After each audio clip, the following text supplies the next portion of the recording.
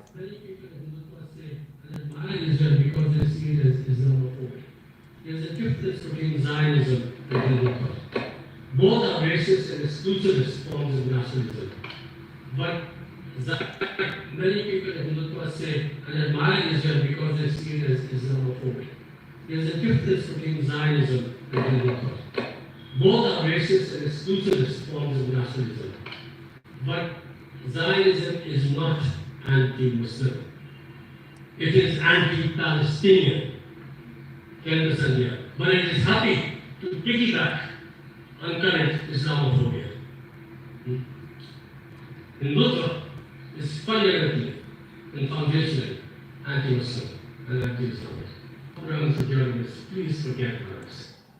कहते हैं ज़ायनिज़्म उतना ख़राब नहीं है, वो इस्लाम से नफरत नहीं करता, लेकिन हिंदुत्व ज़्यादा ख़राब है। अच्छा चलिए और सुनिए, कौन है क्या है बताएंगे, सब बताएंगे। What you have to say is what the great drawing, strategic drawing of India's great contemporary son is Jaishankar, Keshav used to say. When you talk about morality in journalists, you also understand that the word is a word. You have to deal with the way the word is, not with the way the word should be. Actually, a very strong intent. Arising that about what is the essence of India, which is of course also mistaken. In the case of Hindutva, if you like, they have to try and claim that Hindus are the original people in India, and Hinduism is the oldest of civilizations. And there is a huge problem for them because all archaeological and scientific evidence says that the Vedic civilizations were much older than the emergence of the Vedas by about 2,000 years. So now you have a desperate attempt to try to talk about the Saraswati Nadi civilization in India. Leave aside what to talk about Hindutva being the ancient center of that. If you look at the ancient civilization, तो साहब Hamas के supporter है, भारतीय नहीं है, विदेशी है। भारत की ओपी जिंदल यूनिवर्सिटी में, जिंदल साहब का है, ओपी जिंदल यूनिवर्सिटी में बच्चों को गुमराह कर रहे हैं। बच्चों को ज़बरदस्ती ओपी जिंदल यूनिवर्सिटी में इस प्रोग्राम के लिए कंपलसरी था उनको आना, उनको ज़बरदस्ती बैठाया गया बुलाकर और उनसे कहा गया ताली बजाइए। तो ये चल रहा है। और अभी इनके और उच्च विचार सुनिए, अभी ख़त्म नहीं हुए। Of course, you also have states and all who selectively say that killing our soldiers is terrorism, but killing their soldiers is not terrorism. So when you have Pulwama and soldiers are killed over here, that's terrorism. But when you go and arm a base and other people know, that's not terrorism. So you have a whole discourse over here. The modern dimension is, but understand one thing about suicide bombing. Suicide bombing expresses above all the determination not to kill so much as the determination to die. Because the one sure thing against soldiers, I have no problem. But of course, you also have states and all who selectively say that killing our soldiers is terrorism. तो भारतीय army को लेकर भी कहते हैं कि भारत के ऊपर जो हमला हुआ, पुलवामा जो हमला हुआ, वो साहब अच्छा नहीं हुआ, लेकिन आपने वहाँ जाके मारा तो वो आतंकवाद है। भारतीय सेना आतंकवादी इनके अनुसार, कि वो अगर अब किसी ने हमारे को मारा, हम पलट कर उसका जवाब देंगे तो आतंकवाद होगा। साथ ही साथ आप उच्च विचार देखिए कि फिदायीन हमलावर जो होता है, जो सुसाइड बॉम्बर होता है, वो लोगों को इतना नहीं मारना चाहता जितना उसके अंदर इच्छा होती खुद के मरने की। तो खुद जाके फांसी से टंग जा, मर जा। क्या गजब का आतंकवादी, क्या गजब का गंद इस आदमी के अंदर है, कितना घिनौना आदमी है ये। और ज़रा इस घिनौने आदमी की शक्ल देखिए। ये है साहब ओपी जिंदल ग्लोबल यूनिवर्सिटी। इसको भारत सरकार को इसका पूरे जो एक्रेडिटेशन से सारे वापस लेने चाहिए। टीच इन सेशन है history and politics of the Palestinian in present, organise by JGU Jindal Global University. Faculty members, speaker हैं साहब Achin Vanaik, retired professor political science Delhi University and an activist associate with Palestine Solidarity Committee India. हाँ, तो ये तो भाई भारत के ही निकले और पूरी तरह से भारत में, हम तो इन्हें विदेशी समझ रहे थे। ये स्थिति है साहब। अब क्या करना चाहिए? क्या इनको क्या इनको और इस यूनिवर्सिटी को बैन नहीं करना चाहिए? इनके खिलाफ केस नहीं करना चाहिए भारत सरकार को? क्या इनके खिलाफ में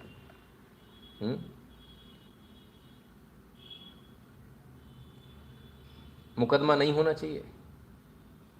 गजब है साहब। खैर, तो ये चीज़ें हो रही हैं और आपके भारत के कैंपस में हो रही हैं। दिल्ली से सटा हुआ है सोनीपत, वहाँ हो रही हैं।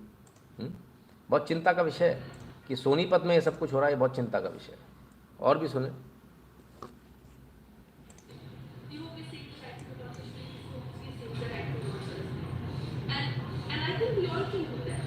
Talk about it. It's never not enough. Talk about it so much that the world knows, and it's helpless and it's hopeless. And it's the only thing that we can do. So that is stand up, and I think it's a very important thing that the world is debating that Hamas is the right to the line. I think that's too bad. I think that's a waste of time. I think it's taking away from so much. And I think it's a very important thing that the world is debating that Hamas is the right to the line. That Hamas is the right to the line.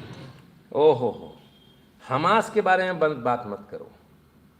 ये वहाँ की इन मोहतरमा पढ़ने वाली हैं, उनका कहना है। कश्मीर में भी तो यही हो रहा है। कश्मीर में भी आपने इलीगल ऑक्यूपेशन कर रखा है, ऐसा भी कहना है इनका। खैर, भगवान ही माले के इन बच्चों को क्या वहाँ पढ़ाया जा रहा है और बच्चों को क्या समझाया जा रहा है, क्या ब्रेन वॉश हो रहा है। नेवरदलेस एक और वीडियो देख लीजिए।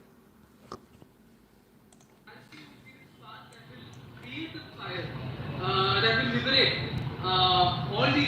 I strongly believe that using this path can liberate the masses. I still believe this path that will create the fire that will liberate all the. अब क्या करना चाहिए? दो तीन चीज़ें समझ लीजिए। मेरा हाथ जोड़ के एक निवेदन है। विश्व में, पूरे विश्व में जो होता है उसका एक सीधा सा रिपरकेशन ये होता है, जब ऐसा होता है तो ऐसे बच्चों को नौकरी मिलना मुश्किल हो जाता है। अमेरिका से लेके कहीं भी आप जाइए।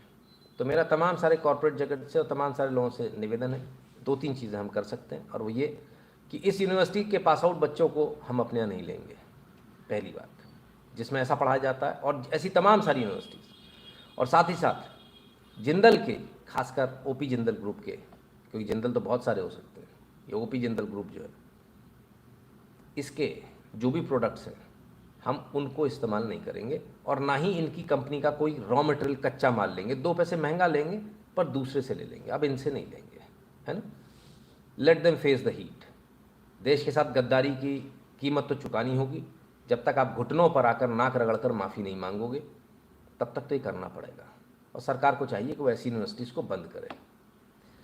खैर, उधर पाकिस्तान का भी कहना है कि हम फ़िलिस्तीन के साथ हैं, और इस कदर साथ हैं कि अब क्या बताएं।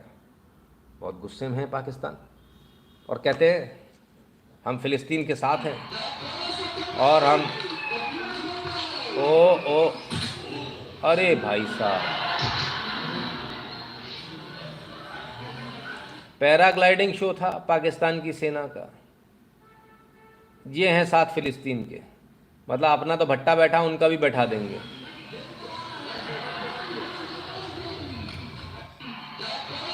ये आए, जूम, ओए होए, चचा बच गए। ऐसा गजब का निशाना, ऐसा गजब का निशाना, कमाल है। ऐसी इनकी मिसाइलें पलट के खुद को ही मार देती हैं, फिर कहते हैं इजराइल ने मारा। अपने हॉस्पिटल पे खुद ही मिसाइल टपका लेते हैं, हॉस्पिटल से ही छोड़ रहे थे। कमाल के लोग हैं साहब, गजब है। भगवान ही इनका मालिक है। क्या बोले। चलिए साहब आगे चलते हैं। उससे पहले एक बार फिर याद दिला दें, QR कोड को स्कैन करके कृपया कर अपनी अपनी फ़ीस भर दीजिएगा। जिन्होंने पिछली नहीं भरी है वो भी भर दीजिएगा, और साथ ही साथ कमेंट में अपना नंबर और नाम ध्यान से भेजिएगा। 8770720196 पर गूगल पे, पेटीएम, फ़ोनपे के माध्यम से भी आप अपनी अपनी फ़ीस भर सकते हैं। nshukla@UPI इस माध्यम से भी।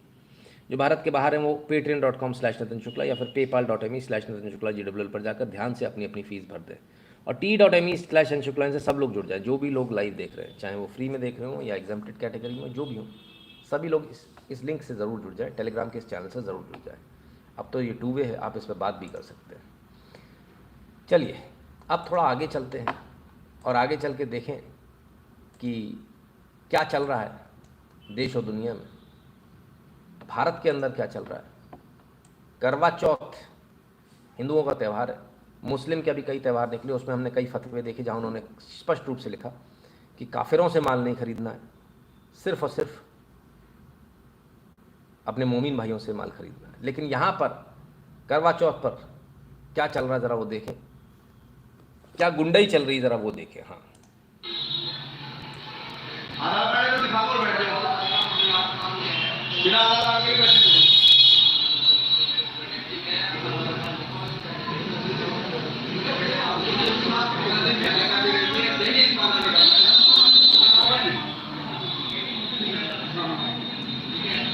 मेहंदी लगवाने गई थी मोहतरमाएं हमारे यहाँ की।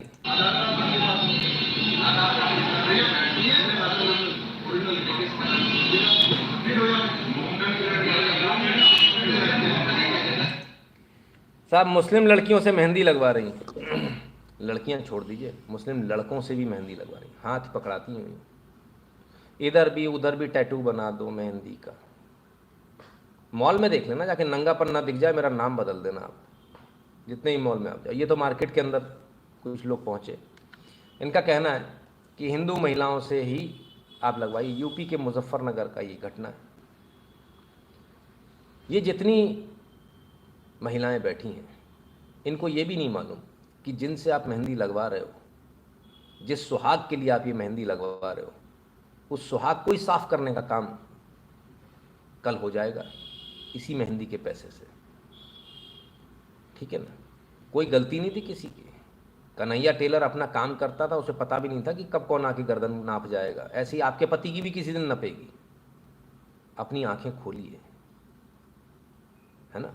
बहुत अच्छा रहेगा कि आप जागरूक हो। मुझे बड़ी शर्म आती है जब मैं ऐसी बुरी स्थिति देखता हूँ महिलाओं की। इस देश में महिलाओं की स्थिति इतनी खराब है, इतनी खराब है कि पूछो मत।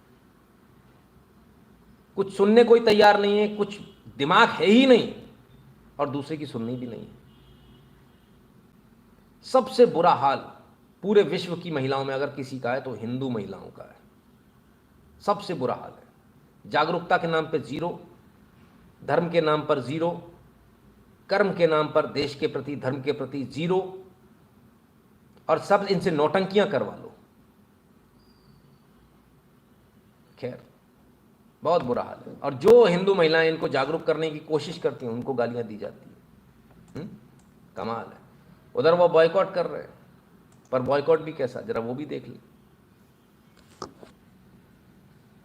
हम सब कह रहे हैं कि KFC को बॉयकॉट करो, मैकडॉनल्ड को बॉयकॉट करो, पेप्सी तुम लोग को बॉयकॉट करो, वो सारे बॉयकॉट इसराइल प्रोडक्ट्स। लेकिन मैं अभी मस्जिद हरम में खड़ा हूँ, मक्का में, काबा शरीफ के बाहर जो मस्जिद हरम, उसके बाहर ये है KFC।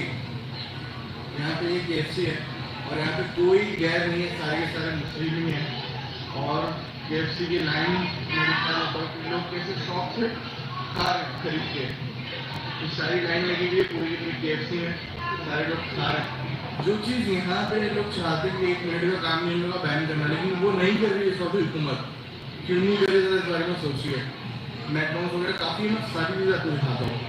ये यहाँ पे पेप्सी है खाने वाले मुस्लिम, ये यहाँ पे KFC बेचने वाले भी मुस्लिम, खाने वाले भी मुस्लिम, और जो लाइन लगी हुई मुस्लिम में पेप्सी का बैनर लगा हुआ है। यहाँ पे भी काफ़ी लोग खा रहे हैं, मुस्लिम पेप्सी पी रहे हैं। फिर तो KFC इन सब का बॉयकॉट करना है, उन्हें पता है बॉयकॉट करना है। इन मुस्लिमों, तमाम सारे मुस्लिमों की और भी मैं वीडियो दिखाता हूँ आपको, कभी देखिएगा। दांत एकदम सफ़ेद चमचमाते हुए, पुड़िया नहीं खाते हो, ये पुड़िया आप लोग खाते हो। और पुड़िया बनाने वाले कौन है? Golden box company. Golden box company वाले कौन है? दाऊद इब्राहिम। वो पुड़िया बनाता है और आपको बेचता है, खुद नहीं खाता। ठीक है, तो जहर बेचा जा रहा, खाया नहीं जा रहा खुद। खैर बात हो रही थी KFC की, इसकी उसकी। जो यहाँ पर जो बॉयकॉट कर रहे हैं, जो पेंगुइन्स बनी घूम रही हैं बॉयकॉट करती हुई, जो बड़े मौलाना बने घूम रहे हैं बॉयकॉट करते हुए, उन्हें पता होना चाहिए जो असली वाले हैं उनके यहाँ तो काबा में मिल रहा है साहब। KFC कोल्ड ड्रिंक पेप्सी सब चालू है।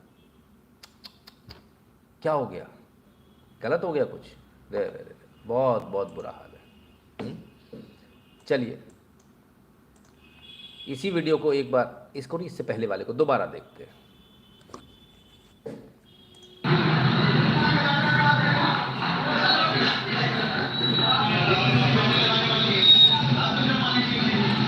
ये हिंदुओं का त्योहार, पवित्र त्योहार है, इस पर केवल हिंदू बालिकाएं ही मेहंदी लगाएं और जो भी मेहंदी लगा रहा है वो आधार कार्ड अपने साथ रखें ताकि पहचान हो सके। कोई गलत व्यक्ति तो यहाँ नहीं बैठा है, सभी मुसलमान भी हैं, सभी मुसलमान थे ब्यूटी पार्लर, सारे मुसलमान थे ब्यूटी पार्लर में। लेकिन अभी समझ में थोड़ी आएगी ब्यूटी पार्लर वालियों को। हाँ मुस्लिम लड़कियां भी हैं, उनको भगवा गमछा गले में लटकाकर बाजार में घूम रहे लोगों को देख लीजिए। अवसरता करने वाले ये लोग संस्कार संस्कृति के नाम पर बाजारों में घूम घूम कर सिर्फ डरा धमका नहीं रहे, बल्कि कानून शासन प्रशासन से लेकर उन लोगों की सरकार को खुली चुनौती दे रहे हैं कि बस है तो निगम की बातें देश दुनिया के लोगों को बुलाकर बता रही है। ये वीडियो है मुजफ्फरनगर का, जहाँ करवा चौथ के त्योहार को लेकर महिलाएं बाजारों में निकली। कहीं कोई अपने लिए साड़ी खरीद रहा था तो कहीं पर कोई ब्यूटी पार्लर में मेकअप करवा रहा है और कुछ महिलाएं तो मेहंदी लगवा रही हैं। लेकिन तभी भगवा गमछा गले में लटकाकर अपने आप को इस धरती का सबसे बड़ा ज्ञानी समझकर एक बाजार में एंट्री करता है। बताया गया है कि ये लोग विश्व हिंदू परिषद बजरंग दल कार्यकर्ता है और दुकानों पर जाकर कहीं किसी से आई कार्ड चेक करने लगते हैं तो कहीं किसी को चेतावनी देने लगते हैं। जब इतने से भी इनका पेट नहीं भरता तो कुर्सियों पर अपनी खीर निकालते हुए उन्हें दिया हवा फेंकने और तोड़ने लगते हैं। तो बड़ा दर्द है कुशवाहा जी को और आज तक को बड़ा दर्द है इनको कि ऐसा क्यों। ऐसा आवश्यक है, हमारा मन हम करेंगे, हमारे लोग वो हमारी बात मानेंगे, बात खत्म हो गई, है ना। दूसरी एक बात और कहूँगा, जितने भी बजरंग दल के लोग हैं जितने हैं, बहुत आवश्यक है कि आप जाइए, प्यार से बोलिए। बहुत सारे ऐसे भी होते हैं दुकानदार जो कहते हैं नहीं हम नहीं करेंगे, कोई बात नहीं, वापस आ जाइए। जब उसका एटीट्यूड ऐसा ही है तो कोई दूसरा ग्राहक जाएगा उसके पास, वो ग्राहक से भी ऐसे ही करेगा, वो ग्राहक उसको अपने आप सही कर देगा, धह जूता धहलात सही कर देगा, है ना। तो अपन को क्या को उलझने की ज़रूरत है। अपने आप कोई ना कोई ग्राहक उसके पास ऐसा टेढ़ा ग्राहक पहुंचेगा और टेढ़ा जवाब वो देगा, अपने आप कुटेगा पिटेगा, अपने आप समझ में आएगी। अपन को क्या करने की ज़रूरत है। खैर आज तक को इस बात को लेकर बड़ी मिर्ची लगी कि हिंदुओं ने ऐसा कर दिया, वैसा कर दिया, फलान कर दिया, ठिकान कर दिया। तो क्यों लगी मिर्ची भाई, जरा देख तो ले। बाकी जगह मेकअप वेकअप कैसे होता है, हमारी महिलाओं के मेकअप करने तो सब उतार उतूर के मेकअप करोगे। वहाँ ब्यूटी पार्लर में मेरा तमाम सारी बहनों से एक निवेदन है, आप जिस भी ब्यूटी पार्लर में जाती हैं कृपया करके पहले चेक करें वहाँ क्या है क्या नहीं है। मैं ऐसा क्यों कह रहा हूँ, उसका बहुत बड़ा रीज़न है।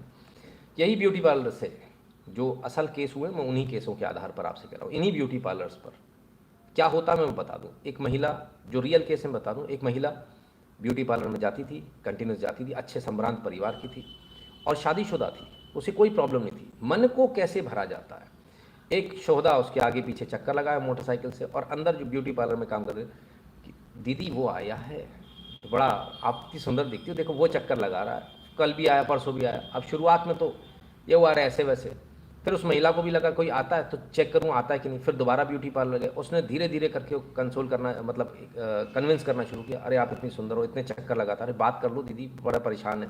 कभी वो अपना नंबर देगा, कभी ये वो कभी वो। अब अंदर से एक गुदगुदी हुई, गुदगुदी से बात करी मैडम ने, उसने इतने अच्छे से उनको कन्विंस किया, अरे आप तो बहुत अच्छी हो, मैं तो बस दोस्ती करना चाहता हूँ। बस दोस्ती शुरुआत किसने करी थी, ब्यूटी पार्लर में काम करने वाली एक लड़की ने, उसने बीज बोया था मन के अंदर, और मन के अंदर बीज धीरे धीरे धीरे बढ़ा, क्यूरोसिटी के तौर पर बढ़ा। और क्यूरोसिटी के तौर पर ये हुआ कि दोस्ती ये वो फलान ठिकाना, अरे बस एक बार बात, बस आपको देखना रहता, बस ये वो, उधर से निकलूंगा बस एक बार देख लूँगा, दिन भर फ्री है ना, फालतू है। तो उनको भी बड़ा अच्छा लगा, सच सवर के मोहतरमा बालकनी में खड़ी हुई, ये सारी कहानी चलती रही। धीरे धीरे करके एक बार मिल लो, कहीं पब्लिक प्लेस पे मिल लो, इधर मिल लो उधर मिल लो, तो मिल ली। और फाइनली धीरे धीरे करते करते ये हुआ कि मैडम बिस्तर पे पहुंच गई, न सिर्फ बिस्तर पहुंच गई, भाग गई अपने पति का पूरा सामान सट्टा लेकर, लंबा चूना लगाकर अपने हस्बैंड को। और बाद में जो उनकी स्थिति हुई, उनकी स्थिति ये हुई कि उनकी हत्या करके एक तरफ उनको नाले में फेंक दिया गया था, वहाँ से उनकी लाश मिली। तब जाकर पूरी कहानी खुली कि भाई ये मैटर तो ऐसा हुआ। भाग गई थी तो हस्बैंड ने भी छोड़ दिया, कोई ज़्यादा दिमाग नहीं लगाया, उसे लगा कि शायद घर गई होगी। घर वालों ने बाद में ढूंढा ढांडी करी तो एक पुलिस कंप्लेंट हुई, उस पुलिस कंप्लेंट के बाद में ये पूरी कहानी खुली। तब जाकर मालूम चला कि वो अज्ञात लाश जो थी वो इस औरत की थी जो ब्यूटी पार्लर जाती थी। इसलिए बहुत आवश्यक है, ठीक है। तो ये तमाम सारे केसेस हर दूसरे दिन आते हैं, है ना। मेरा काम है आपको समझाना, जिसको समझ में आए अच्छी बात है, जिसको नहीं समझ में आए वो जाके आराम से बाज़ार में नाचे मेरा कुछ नहीं ले रही है ना। तो बहुत स्पष्ट है। और ना हमको आपसे दोस्ती करनी है, ना आपके आगे पीछे चक्कर लगाने कि हम आपकी तारीफ़ करें या हम कहीं बहुत खूबसूरत हो, फलाना हो, ढिकाना हो। तो ये उम्मीद मुझसे तो कोई ना करे तो बेहतर ही होगा, ठीक है। नटशेल में एकदम क्लियर है, हमारा प्रयास है अपने समाज की बहन बेटियों को बचाने का। अगर वो समझेंगी तो अच्छी बात है और ना समझेंगी तो कोई बात नहीं, ठीक है, क्लियर। तो इसको समझिए। चलिए साहब, हमारे यहाँ जो लोग कह रहे थे कि मेकअप पर मेहंदी नहीं लगाने दे रहा, देखें मेकअप कैसा होता है। ओ हो, ऐसा गजब मेकअप, उफ, मैं तो मर ही गया। चश्मा भी पहना तो इसके ऊपर ऐसे कैसे कुछ दिख रहा होगा दीदी, मार ही डाला। ओए होए, गॉगल वॉगल भी इसके ऊपर, भाई साहब, मतलब ये तो गजब है, कमाल ही हो गया। इसे कहते हैं मेकअप, ऐसे होता है मेकअप। तुम लोग क्या समझोगे यार, हैं? ये हलाल मेकअप है शायद, बहरहाल गजब है भाई, गजब। कमाल है, दुनिया में ऐसा भी चलता है, ऐसा मेकअप भी होता है। ये पार्लर कहाँ है भाई, कोई ज़रा बताए तो सही। खैर, तो हम आपसे कह रहे थे कि इस तरह से जो है धीरे धीरे करके कन्विंस किया जाता है कि चक्कर लगा रहा है, आपका दीवाना है, पागल हो गया आपको देखकर। अरे दीदी आप बड़ी अच्छी, दीदी दीदी करके बातें होंगी, दीदी बड़ी अच्छी लग रही हो, और दीदी का हलाला कब होगा दीदी को पता भी नहीं चलेगा, बेच दिया जाएगा बाजार में, पता भी नहीं चलेगा। तो जितनी दीदियां हैं ना ब्यूटी पार्लर वाली, तो समझ लें, है ना, थोड़ा सा सब्र कर लो। कहीं से बहुत अच्छा मेकअप नहीं होगा, थोड़ा कम हो जाएगा। अब मेकअप से होने वाला क्या है, पति तो रोज़ देखता है, उसको तो रोज़ ही पता है असलियत।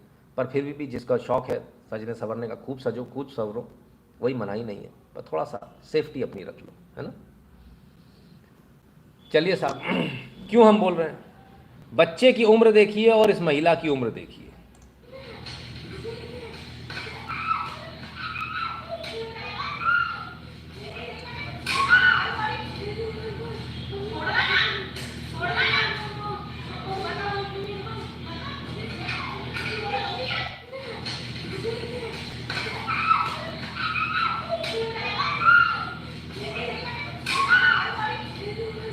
आप सोच रहे होंगे क्यों पिट रहा है, जिहादी है साहब। उम्र देखिए इनकी और उम्र देखिए इस पिल्ले की, मुश्किल से 12-13 साल का पिल्ला, मुश्किल से 12-13 साल का पिल्ला। अंसारी रोड का वीडियो है साहब, नाबालिग मंचले हैं साहब, महिला से छेड़खानी कर रहे थे, और छेड़खानी भी ऐसी वैसी नहीं, सीधे हाथ डाल दिया। तब महिला ने बढ़िया तरह से पीटा। बुलंदशहर, अंसारी बाजार, अंसारी रोड। अब सोचिए, जिहादियों का इलाका और जिहादियों को कूटा। इस बहन को 21 तोपों की सलामी, सैल्यूट है। इसको भी यही बताया, मैं तुम्हारे प्यार में पागल हूँ, फलाना हूँ, ठिकाना। उसने कहा अच्छा तुम मेरे प्यार में पागल हो, लाओ मैं तुमको पूरा पागल बना दूँ। पागल का इलाज कर दिया तरीके से, बैती बैत दिए मिलाकर। जरा समझिए, 12-13 साल का महज ये लड़का है, और किसको पटाने चला है, अपनी मां पर। उसको है ही नहीं मतलब, उसको तो सिर्फ इससे मतलब है कि एक काफिर को झूठा करने का मुझे सवाब मिलेगा, उसे खराब करने का मुझे सवाब मिलेगा, उससे रेप करने का मुझे सवाब मिलेगा। उसके दिमाग में पहले से प्री फीडेड। कहाँ लगी हो आप बच्चा समझ रही हो उसको। देख लो, मेरा काम है बताना, ठीक है ना। तो मैंने बता दिया, चलो भाई, पता नहीं पिटाई से भी सुधरेगा कि नहीं, या और बढ़ जाएंगे। क्यों आवश्यक है अपने लोगों से मेहंदी सेंदी लगवाना, समझ में आ रहा है ना। 20 दिन तक 5 लोग करते रहे। 19 साल की लड़की से गैंगरेप, आसिम और अरशद ने किया था अपहरण, जेबा और सायरा नाम की महिलाएं भी दे रही थी साथ। आ गई समझ में। और मेहंदी लगवा लो, नहीं लड़का नहीं है लड़की है, जेबा और सायरा। मजा आ गया। हमने भी पहले वीडियो दिखाया था, उसमें भी यही हाल था। देख लें आप, बताना हमारा काम है, नहीं तो बाजार में बिकोगी, सब समझ में आ जाएगा। हाँ, कपड़े उतार के नाचना पड़ेगा जब, तब सब समझ में आ जाएगा। तो कुछ लोगों को तो इससे भी फ़र्क नहीं पड़ता, कुछ लोग तो रील्स ही बनाते हैं। ये रील की बीमारी भी आप ही क्या है, दूसरे क्या नहीं है। कितने गंदे घिनौने माँ बाप हो आप लोग, और सबसे पहले बाप, तुम कितने कमीने टाइप के आदमी हो यार, मुझे समझ में नहीं आता। तुम्हारी बेटी नंगी नाच रही है, तुम्हें शर्म नहीं आ रही। अब मेरे शब्दों पर लोगों को आपत्ति होगी कि मैंने ऐसा बोल दिया, लेकिन जो हो रहा है उस पर आपत्ति नहीं हो रही है। बड़े कमाल की बात है, बड़े गिरे हुए लोग हो यार। और भाई भी तुम ऐसे मर गए हैं आजकल, ऐसे हिजड़े भाई हो गए हैं कि वो उल्टे खड़े हो जाते पैंट उतार कर कि मार लो हमारी रेड, कोई दिक्कत नहीं, बस हमको पैसा दे दो, लाइक्स दे दो, हमको फेमस कर दो हमारी बहन को, हम अपनी बहन को बेचने आए। अरे निकम्मो, अरे नालायको, अरे बेशर्मो, थोड़ी तो शर्म कर लो। ऐसी ऐसी रील्स मैं आप लोगों को दिखाऊंगा ना तो ब्लू फिल्म को भी मात दे देंगी। लेकिन हमारी मर्यादा है, हम उस पर उससे ज़्यादा नहीं कर सकते, सिर्फ गाली ही दे सकते हैं ऐसे घर वालों को। और क्या करें, गजब। बैंत नहीं वाइपर था, जो भी था सर, कुछ तो पड़ा उसको, जो मिला वो उससे मारा, और बहुत सही किया।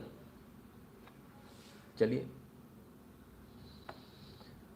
तो ये हमको सोचना पड़ेगा, समझना पड़ेगा हम आखिर कहाँ जा रहे हैं। चलिए, अब वो कुछ लोग हैं जो कहते कि वही राज करेंगे, गजवाए हिंद होगा। चलो देखते, उनकी भी पोल खुल रही है साहब। देखें, इन बहन मुस्लिम हैं पर इन बहन को भी सैल्यूट है, मुंह तोड़ जवाब दिया। सलमानो, मेरा 72 फिरका है, मैं सुन्नी समाज से आती हूँ, मैं सुन्नते रसूल से आती हूँ। मुझे शिया कभी अपने कब्रिस्तान में दफन नहीं करेगा और शिया को कभी सुन्नी अपने कब्रिस्तान में दफन नहीं करेगा। आई, ऐसा भी होता है? कमाल, थैंक यू, आपने बचाया। ये आपस में आज से नहीं, एक जमाने से लड़ रहे हैं, लेकिन दुनिया को दिखाते हैं कि हम साथ में हैं। भारत में बार बार मौलाना अरशद मदनी क्या कहते हैं कि हम 21 करोड़ हैं। भाई साहब थोड़ा सच बोल दो, क्योंकि 72 फिरका जब टूटेगा, उसका जब सर्वे रिपोर्ट निकलेगा ओबीसी की तरह, तो इसमें कितना मिलेगा, आपके हाथ में कितना आएगा, ये भी सामने लाना बहुत जरूरी है। और 72 फिरकों वाले को मैं एक चीज और तोड़ के बता देती हूँ मौलाना अरशद मदनी के लिए, कि देखिए भारत में शिया को सुन्नी नहीं मानता है। सुन्नी समुदाय जो है, हालांकि मैं खुद सुन्नी हूँ, सुन्नी समुदाय जो है ना शिया को मानता है, ना वहाबी को मानता है, ना अहमदी को मानता है, ना यहूदी को मानता है, ना पारसी को मानता है। तो 72 फिरका जब टूटेंगे ना, तो सुन्नी के पास वोट बैंक सिर्फ बचेगा 5%। क्या कह रहे हैं कि मुस्लिम समुदाय के जो लोग हैं एक नहीं है, बिल्कुल नहीं है। इनका पोल खोल दी भैया इन्होंने, तो गजब हो गया, पूरी पोल खोल दी। पर खैर, ये जवाब उन लोगों के लिए भी ज़रूरी है जो इस प्रकार की राजनीति, गलत राजनीति करते हैं। बहरहाल, धर्म से किसी को प्रॉब्लम नहीं है, बड़ा क्लियर हो, किसी के मज़हब से किसी को प्रॉब्लम नहीं है। प्रॉब्लम इस जिहादी मानसिकता से जो ये कहते हैं हम ही राज करेंगे, दूसरे को जीने नहीं देंगे। ये आतंकवादी जो मानसिकता है ना, इससे प्रॉब्लम है। खैर, वो मेकअप वेकअप चल रहा था, बुरके में रहने दो, बुरका ना उठाओ, बुरका जो उठ गया तो सिलेंडर निकल आएगा, रब्बा मेरी तौबा। नहीं, आपको क्या अजीब लग रहा है? चलो देख लेते हैं।